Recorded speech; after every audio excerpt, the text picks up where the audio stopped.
Em 1958, foi inventado um novo alimento que ajudaria a combater a fome que assolava o Japão. O seu criador planejava criar algo de sabor agradável, não perecível, de fácil preparo, mas que ao mesmo tempo fosse barato. E assim nasceu o pacote de macarrão instantâneo. Milhões de pessoas comem macarrão instantâneo todos os dias, movimentando uma indústria multibilionária criada por um empresário de 48 anos que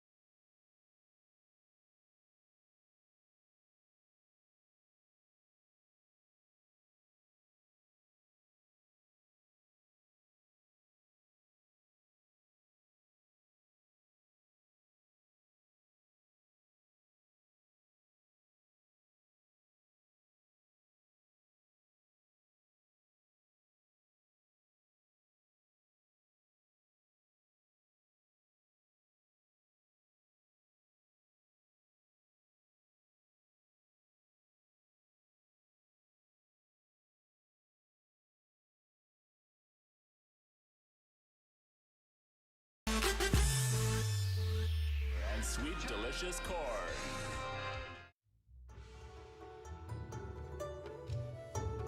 Momofuku Ando nasceu em 1910, perdeu os pais na infância e foi criado pelos avós, que tinham uma loja de tecido para kimonos, onde ele teve o primeiro contato com vendas.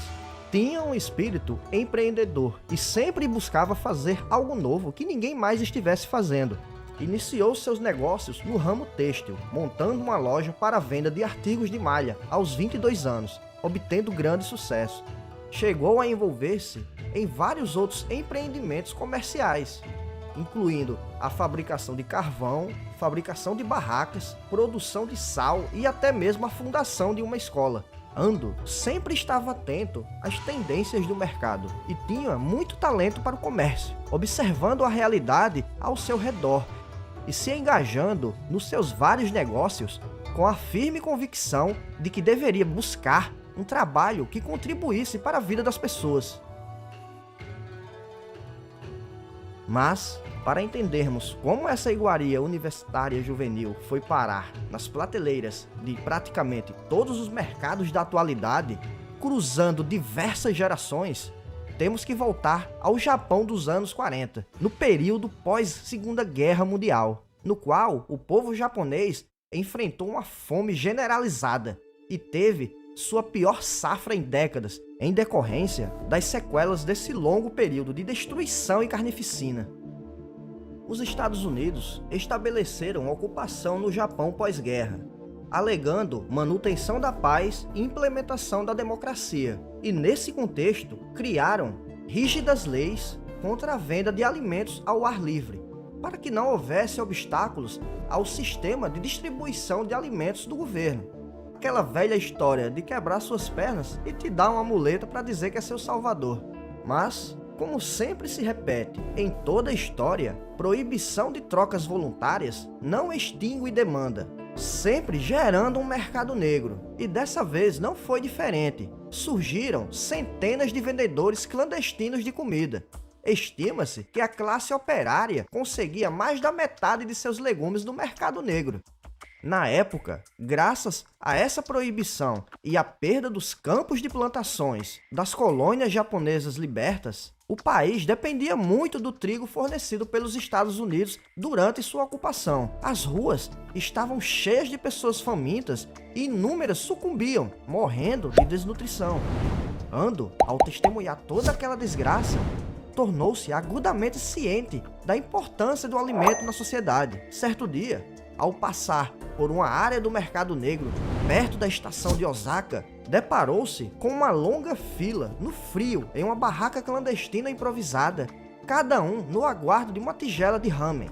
Ramen e gyoza, ambos feitos com a farinha de trigo excedente, eram considerados alimento de muita substância, pois eram ricos em calorias e possuíam uma alta capacidade de saciar o estômago. A visão lembrou Ando de como os japoneses gostavam de macarrão e, ao mesmo tempo, percebeu que aquilo era um sinal de uma enorme demanda. Naquela época, o governo do Japão recomendava que as pessoas consumissem refeições preparadas com excedente de trigo americano. No entanto, essas refeições consistiam quase inteiramente de pão ou biscoitos. Ando sentia-se incomodado com o fato da farinha não estar mais sendo usada para produzir macarrão, que era muito mais comum e típico de sua cultura. Para ele, aquela mudança na dieta representava uma violação de suas tradições e herança cultural. Então, vislumbrou que a solução seria tornar o ramen mais acessível e fácil de preparar, o que poderia resolver o problema da fome no Japão e talvez encher seus bolsos de dinheiro. Em 1957, uma cooperativa de crédito, onde Ando atuava como diretor, faliu, o que o fez quebrar e perder todas as suas propriedades, exceto uma casa em Osaka. Porém, para ele, tudo o que havia perdido eram apenas propriedades. Ainda mantinha toda a sua bagagem de vida, sabendo que a experiência do fracasso apenas o havia fortalecido. Então, relembrando a visão das filas das barracas clandestinas do mercado negro e o fato do macarrão ser muito comum entre o povo japonês, resolveu criar uma versão que pudesse ser rapidamente preparada e comida em casa, apenas com água quente. Num pequeno barraco que construiu no quintal de sua casa, começou a pesquisar e fazer seus experimentos, conduzindo o desenvolvimento ininterrupto durante um ano inteiro, sem tirar um único dia de descanso. Ando estabeleceu 5 objetivos em sua pesquisa: obter um sabor agradável, atingir um resultado não perecível para que pudesse ser armazenado nas cozinhas domésticas, também deveria ser rápido e fácil de preparar, barato, além de seguro e higiênico.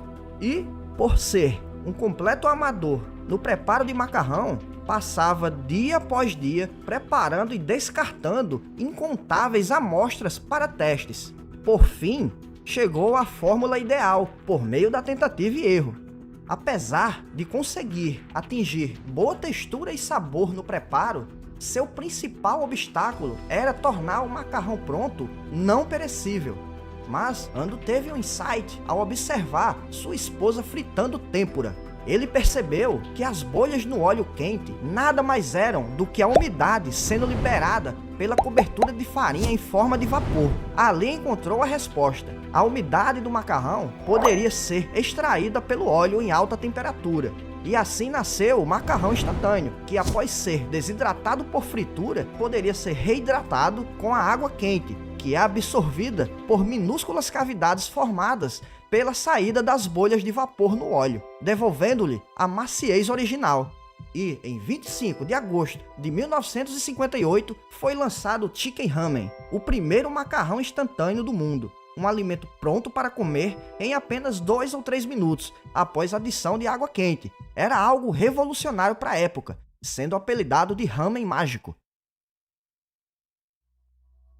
Quando o Chicken Ramen foi lançado, o preço era de 35 ienes por porção, enquanto o pacote de macarrão comum era apenas 6, causando relutância pelo comércio local ao estocar o produto, alegando que ele não venderia por seu preço ser alto. No entanto, o Chicken Ramen foi um sucesso. As pessoas consideravam saboroso e conveniente, e rapidamente os atacadistas foram inundados com pedidos. No final, o Chicken Ramen tornou-se um produto de tamanho sucesso que uma longa fila de caminhões atacadistas se formou em frente à fábrica para esperar que ele saísse da linha de produção. Numa época de crise, onde as mulheres passaram a atuar no mercado de trabalho para complementarem a renda familiar, o macarrão instantâneo, de simples e rápido preparo, com apenas adição de água quente e facilmente armazenado por longos períodos de tempo, foi uma bênção para as donas de casa. Além disso, um ano antes, surgiam os primeiros supermercados do Japão, e a introdução de um sistema de distribuição de estilo ocidental completamente diferente e modernizado possibilitou um alto volume de vendas de alimentos processados. Em complemento a tudo isso, foi naquela época que a televisão começou a adentrar no país. Embora naquela época o poder da TV como meio de comunicação de massa fosse desconhecido, Ando pensou à frente do seu tempo, passando a patrocinar e produzir comerciais. E graças a isso, o Chicken Ramen tornou-se amplamente conhecido a nível nacional e internacional. O miojo, propriamente dito, como conhecemos aqui no Brasil, foi lançado mais tarde, em 1962, sendo uma versão na qual o tempero vinha num sachê separado do macarrão. Agora, expandindo seus negócios para fora do país, durante uma visita a compradores de uma rede de supermercados dos Estados Unidos, ele deparou-se com os gerentes do escritório dividindo um bloco de chicken ramen, colocando o macarrão em copos de papel, adicionando água quente e comendo ali mesmo, descartando os copos em seguida. A experiência deu a Ando a dica que levou ao desenvolvimento de um novo produto, macarrão em copo que poderia ser comido com garfo. O desenvolvimento começou com a criação da embalagem, que deveria ser de tamanho e formatos adequados para segurar com uma das mãos. Após o desenvolvimento de vários protótipos, um copo feito a partir da espuma de poliestireno foi escolhido por ser leve e oferecer um bom isolamento térmico. Mas, como nem tudo são flores, o Cup Noodles custava 100 ienes por porção, enquanto que o Chicken Ramen comum custava 25. Então, os varejistas, mais uma vez, relutaram em estocar o produto. Consequentemente, Ando decidiu que a empresa abriria um novo canal de vendas direto ao consumidor. Preparou máquinas de vendas automáticas com água quente para que os clientes pudessem preparar e comer o Cup Noodles no próprio local. As máquinas atraíram muita atenção e 20 mil unidades foram instaladas em todo o país em um ano, dando atenção especial aos locais populares entre os jovens. Os eventos de vendas de amostra grátis do Cup Noodles atraíam multidões maiores do que o esperado e se tornaram tão populares que nos dias bons a empresa vendia cerca de 20 mil porções por evento. O Cup Noodles foi introduzido no mercado dos Estados Unidos em 1973, posteriormente se espalhando pelo resto do mundo, incluindo o Brasil. A empresa não exportava os sabores vendidos no Japão, mas desenvolvia receitas personalizadas com ingredientes e outros aspectos do produto que refletiam as preferências das pessoas de cada país. Como resultado, o Cup Noodles tornou-se um alimento global. Ando inventou o macarrão instantâneo, influenciando a cultura alimentar ao redor do mundo inteiro, com uma história de superação e persistência, e através do egoísmo humano, buscou, com sua mente criativa, melhorar de vida através de trocas voluntárias, e graças à sua busca por dinheiro, tornou-se um herói no combate à fome, que assolava seu país, espalhando comida barata pelo mundo inteiro. Sua brilhante e inspiradora trajetória chegou ao fim em 2007, quando veio a falecer aos 96 anos de idade, deixando um legado de ideias criativas, tenacidade e perseverança.